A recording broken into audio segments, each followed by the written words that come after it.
Ding dong, the witch is dead. Dun, dun, dun, dun, dun, dun, dun. Ding dong, the wicked witch is dead. So Patty is dead. I'm super happy about that. But Kato is alive, and I'm not happy about that. So this is the finale episode review of Underground. I know I'm super late. I apologize for my lateness, but I had a lot of stuff going on this week, so this was the earliest that I could get the video up, and I do apologize about that. So let's start with Harriet Tubman. We see her in a safe house. She's asleep, and someone comes and knocks on the door. She sleeps with her gun, so she gets up and she asks who it is, and the man says that he's George Stearns, one of John Brown's men. She lets him in the house. They have a quick conversation. He tells her John Brown's plans of having a raid on Harper's Ferry and giving those weapons that they take to slaves so that they can fight for their own freedom. And he also tells Harriet that he wants her to be a part of that fight. She looks kind of uncertain about that, like she doesn't know if she wants to be a part of that, which was kind of confusing, but at the same time I definitely get where she's coming from. Maybe she didn't want to join in the actual fight. She wants to continue to save slaves. So I'm not exactly sure what her uncertainty was about. That's the only scene that we have with Harriet Tubman this whole episode.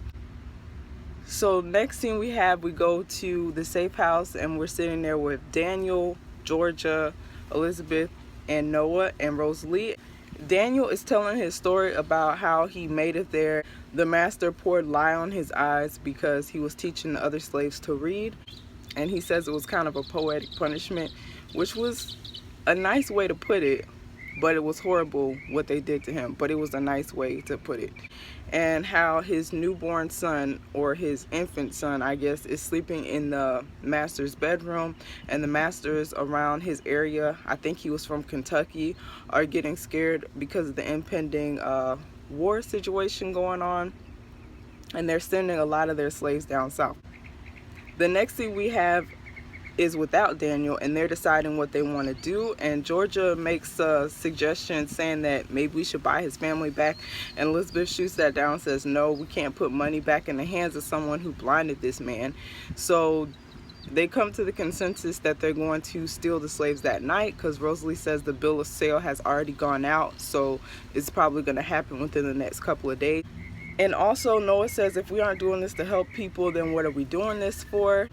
Noah's been kind of reserved. He doesn't really make any eye contact with Rosalie, which kind of bothered me. The next thing we have is Kato, and he's talking to some girl who looks very similar to Patty Cannon, but we can all tell that that isn't really Patty. And he's talking about taking over Patty's business and stealing slaves. He wants to make sure that the legend of Patty Cannon never dies, and the girl turns around and we all can tell that it's not her. I wonder if he was sleeping with this girl. Like, who is she? Where did she come from? It was kind of random putting this girl in here, but I kind of gathered from that he wasn't on our side and he wasn't going to be any help to us in this finale episode. If anything, he was going to be a hindrance. I don't know how to feel about him. I think I'm pretty much over him. I'm not a fan. Next, we catch up with Miss Ernestine and August, and August has taken Miss Ernestine back to Georgia. I assume that's where August was from, and his house where his slave Jay and his wife are buried, and his son is nowhere in the vicinity, so I assume that his son is still alive, but again, we don't have any clarity on that. And Miss Ernestine offers him some of her drug, and he takes like 2 sniffs of it after she takes some, because I think he was kind of thinking it was a setup. So they're playing some music and he's looking at the graves, and slowly but surely he starts to pass out on top of his wife's grave, or on top of Jay's grave. I'm not sure which one. And Miss Ernestine takes this opportunity to run away, and she runs all the way back to the Macon plantation, which we all know is burnt down to the ground. So she's looking at it, and finally August catches up to her and she says, "Are my eyes deceiving me?" or something to that effect, and he says, "No, there's nothing here." So she's wondering what happened to the plantation, where her son is, what's going on. And then we get to a scene where Miss Ernestine is covered under a blanket. She's passed out asleep. They're in the woods somewhere, and August is near her, I guess a little ways away, and he has a gun pointed to his head like he's about to kill himself. Miss Ernestine says, I'm not sure if you need to be saved, but she pretty much takes the gun away from him so that he doesn't kill himself, and she tells him to let whatever he was holding on to let it go. So I think that whatever that drug is that they're sniffing is, it has side effects of suicide. I don't know. I'm just putting that out there, but that's what I think. The next scene is Rosalie and Noah, and they're in the bedroom, and Noah is packing for the trip that they're about to make to go get Daniel's family, and they finally get an opportunity to talk, just the two of them. And she tells him that fear did take control of me ever since I became pregnant. That's the only emotion that I've had, is the fear for the baby, and I guess the fear for her family. He says, you can't let the fear rule you. She tells him that she doesn't want him to go. How the tables have turned, right? Because clearly if he had the opportunity, then he would have stopped them from making that trip to Macon. I assume because of how mad he was when he found out that she was pregnant, because she lied by omission. She tells him that she loves him, and he doesn't say it back. He says, it's not that I don't want to forgive you, it's that I can't. And so she says, just come back to us, and he doesn't say anything else.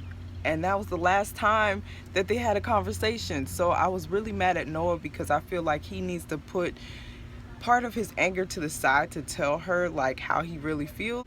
When there's someone that you love and you don't know what's gonna happen, you just need to tell that person that you love them, because anything could happen. And now Rosalie's gone. So we go into the plantations, and this is at nighttime, and we're going to start stealing the slaves. Noah took it upon himself to go get Daniel's baby personally, and the house girl was coming into the master's room to blow out the candles, she said. And he almost, well, he did wake up. He woke up and Noah was like inside the door. So he was inside the room, and he tells her to get out of there. Noah gets up, grabs the baby. The baby did make some noise. I was kind of nervous. I thought that he was gonna wake up again, but he kind of just turned over, and Noah was able to get out of the door.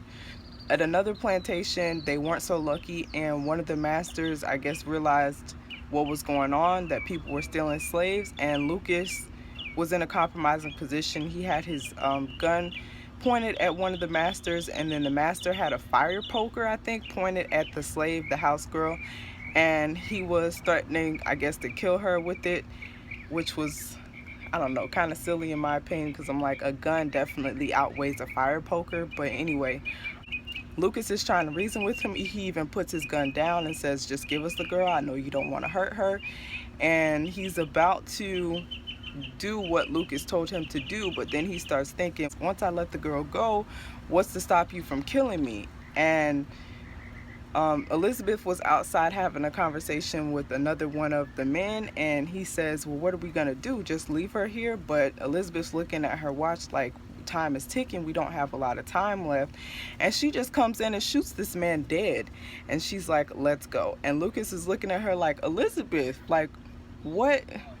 That wasn't necessary. But like I said, Elizabeth has become a savage.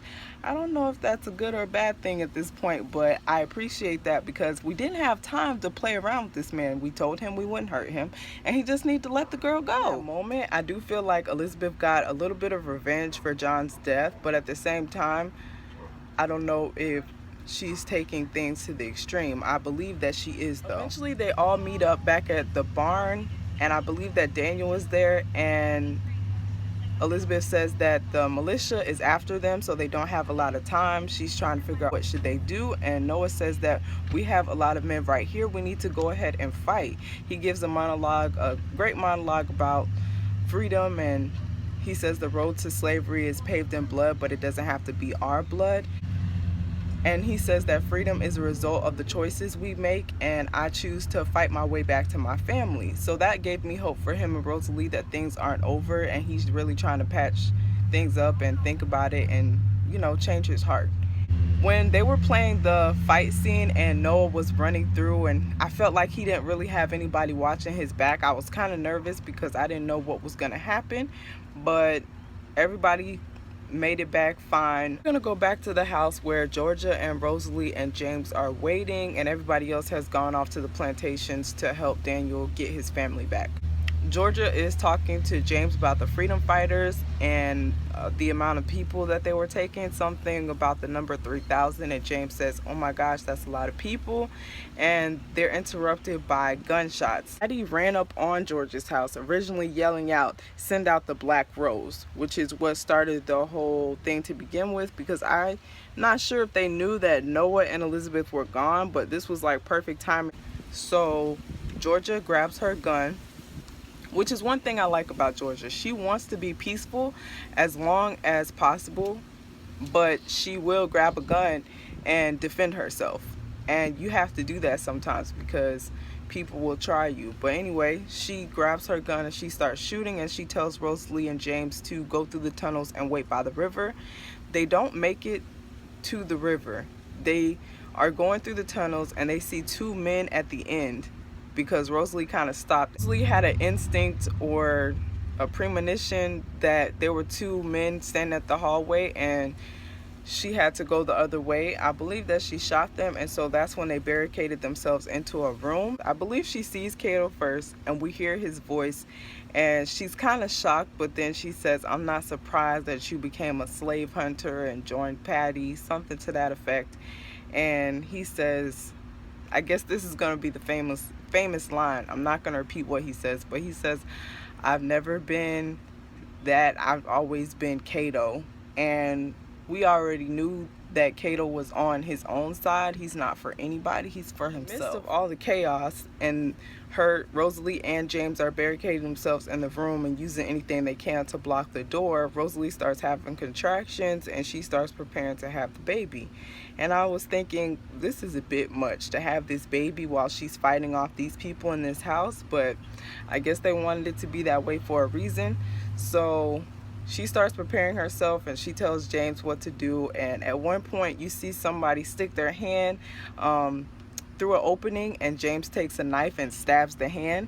So I'm really proud of James. He really stepped up because he was getting on my nerves, yelling help, and then he didn't want to go. She had to knock him out. But anyway, I'm glad right now that he is on his best behavior and doing what he needs to do to help his sister. So Rosalie is going through her contractions and she has the baby, and it was a bit dramatic. It was a little bit drawn out, but she picks up the baby and she's holding the baby to her. We also see Cato go into George's office to grab some papers, but we don't really know what he grabbed those papers for. And eventually the shooting stops, and I believe Georgia runs out of bullets, so they go ahead and take her hostage and the other few people that she had with her that were fighting. And Cato comes and tells Patty that Harriet Tubman has moved on to a safe house, and she says, well, we need to go to this house. So they pack up their stuff and they go, and it's only Patty, Cato, and Mr. Donahue, the autobiographer, and they go to the house and they're standing outside, and she's about to shoot at the house, and Mr. Donahue says, well, after all this time, you're not going to face her? Like, this is kind of a wimpy move to just shoot her from outside of the house. That's what I was thinking as well. Like, you might as well face her. You went through all this trouble. So she decides to go in because she doesn't want him to write anything bad about her anymore. And she walks inside the house first, and she goes into it's a little empty shack, and she realizes that nobody's there, and she's like, there's nowhere for her to hide in here anyway.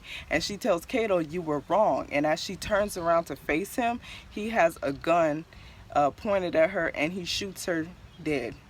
And the blood splatters on Mr. Donahue. In the midst of all this, Mr. Donahue asks Cato some questions about how he thinks he's going to take over Patty's business. And Cato says, I already have a new Patty. And he says, having real power doesn't mean that you have to flaunt it. I just want to say this about Cato. He is a crafty person, but when did he learn to read and write? Because like I said, season 1, I felt like he couldn't do either, and now he's forging notes in Harriet Tubman's signature. Like, where did he come from? And we already have it bad enough trying to get away from people like August, who has possibly changed his ways, I'm not sure, but now we have to get away from people who look like us as well. So I guess that's just another thing that we have to add to the list. he is X'd out in my book. He can't come back, he can't talk to me, we can't be friends. Simply put, Kato just wants power in any way, shape, or form. Kato heads back to George's house and he takes Georgia as a hostage and Rosalie as a hostage. Rosalie gives her baby over to James and hides them in a cupboard like thing.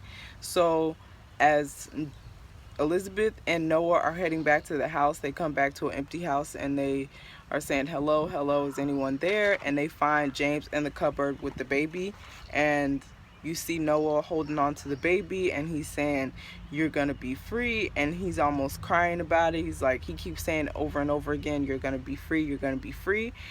And that was pretty much the end. Then we go to Elizabeth and she's in the bed with this man. He's obviously working for the Confederates, I assume, and they're at Harper's Ferry. Wakes up with him and asks him, does he want to skip out on the day of work? And he says that we're short-handed today, so they're gonna miss me if I'm gone.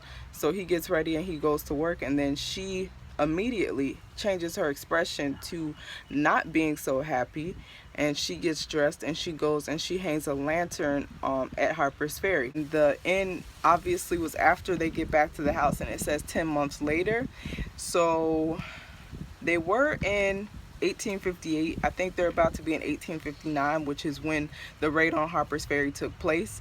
The Secret Six, I looked it up, somebody had it on a blog, and they said the Secret Six, which was mentioned in the beginning of the episode, were John Brown's accomplices, and two of them were wealthy, I believe, and they funded the raid on Harper's Ferry. And I don't know about how things ended, what's going to happen with Miss Ernestine in August. And as far as Rosalie, Noah didn't seem too concerned about going to get her. He was just more concerned about the baby.